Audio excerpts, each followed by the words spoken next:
여러분 안녕하십니까? 포항 MBC 뉴스데스크입니다. 4월 총선을 앞두고 포항 MBC와 경북 매일신문이 경북 동해안 관심 지역구에 대한 여론조사를 실시했습니다. 경주시 선거구에선 김석기 의원의 3선 도전에 시민들의 추격도 만만치 않습니다. 임재국 기자가 보도합니다.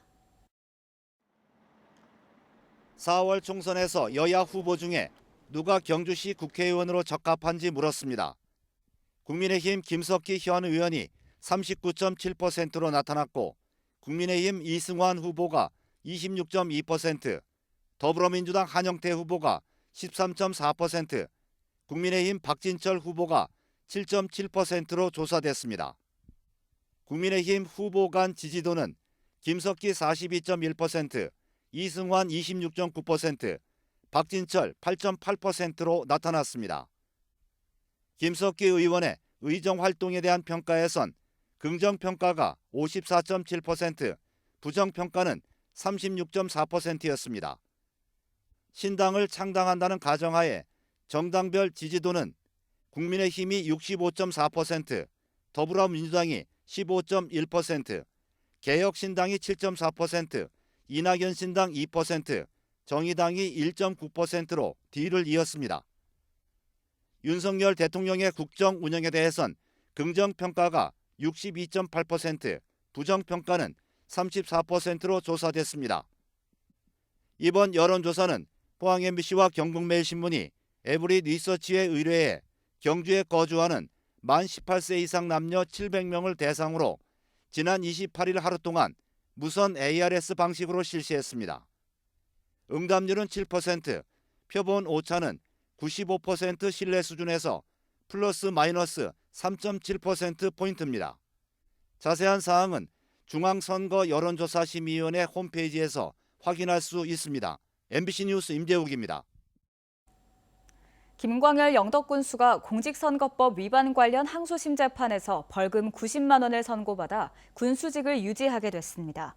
대구고법 형사 1부는 오늘 김광열 영덕군수에 대해 벌금 150만 원을 선고한 원심을 깨고 벌금 90만 원을 선고했습니다.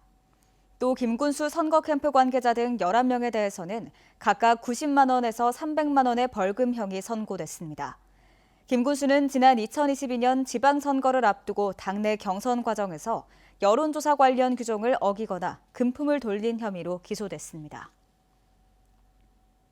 경주시는 간포읍과 문무대왕면, 양남면 등 동경주 3개 지역 7,200세대에 도시가스를 공급하기로 했습니다.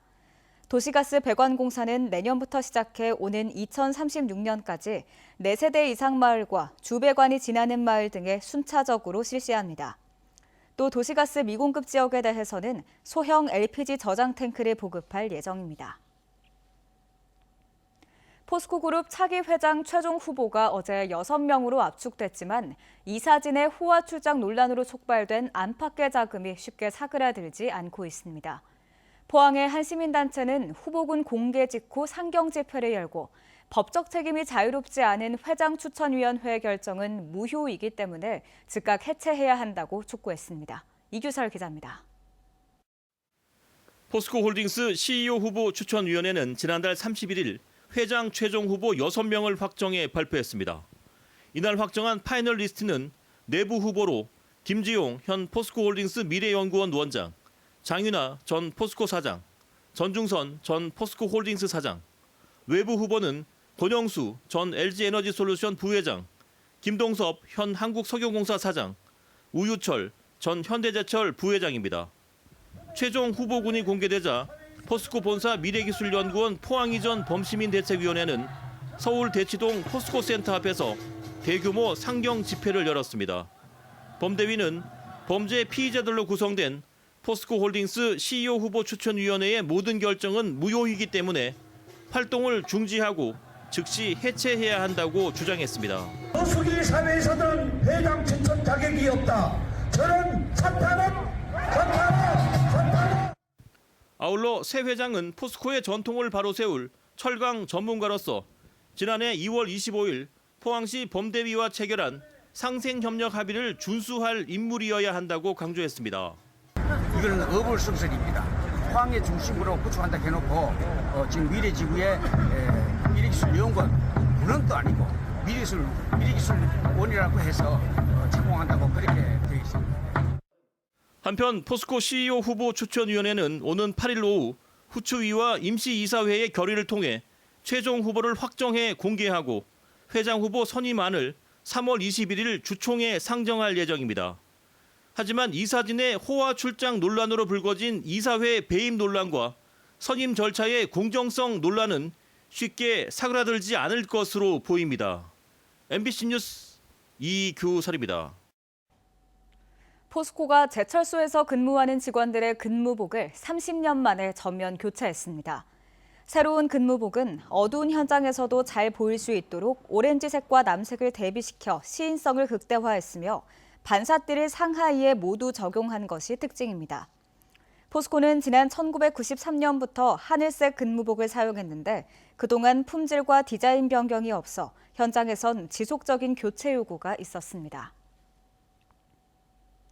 포항상공회의소가 지역기업 72곳을 대상으로 인력 채용 실태를 조사한 결과 64%가 올해 채용 계획이 있는 것으로 나타났습니다.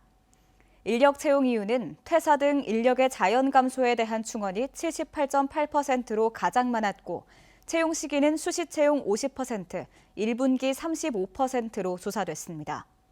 근로계약 형태는 정규직이 74.3%였고 구인난을 경험한 적이 있는 업체는 66.2%에 달했습니다. 지난해 14년 만에 부활한 울릉도 눈축제가 올해로 2년 연속 울릉 나리분지 일대에서 열리고 있습니다. 천연 눈썰매와 스키 체험, 연날리기 등 겨울을 만끽할 수 있는 다채로운 체험 프로그램이 마련됐습니다. 김영일 기자가 보도합니다. 190m 길이로 넓게 펼쳐진 천연 눈슬로프 위로 눈썰매 튜브가 시원하게 미끄러지고 행사장 곳곳에 만들어진 대형 얼음 조각 전시물들은 관광객들의 눈길을 사로잡습니다. 울릉도가 이렇게 좋은 곳인지 처음 알았고요. 대구에서는 이렇게 눈을 밟을 수가 없는데 여기는 눈 입자 자체가 다르더라고요. 그래서 정말 여기 좋은 울릉도 너무너무 좋습니다. 2024 울릉도 눈축제가 2월 3일까지 사흘간 울릉 나리분지 일대에서 펼쳐지고 있습니다. 가족 연인과 함께하는 설렘 가득한 눈 체험을 주제로 스키 체험과 연날리기, 설피 신고 달리기 등 겨울을 만끽할 수 있는 다양한 체험 프로그램이 준비됐습니다. 남쪽 지방에서는 볼 수 없는 눈들인데요. 여기 와서 보니까 너무 아름답고 정말 환상적인 것 같습니다. 축제장에는 먹거리 장터와 플리마켓, 울릉도 특산물인 고로쇠 홍보관도 문을 열었습니다. 지금 눈이 많이 와서 눈축제가 완전히 성황리에 이루어지고 있습니다. 여러분 많이들 놀러 오세요. 지난해 14년 만에 부활했던 울릉도 눈축제가 2년 연속 잇따라 열리면서 울릉도를 대표할 겨울 축제로 자리 잡고 있습니다. MBC 뉴스 김향일입니다.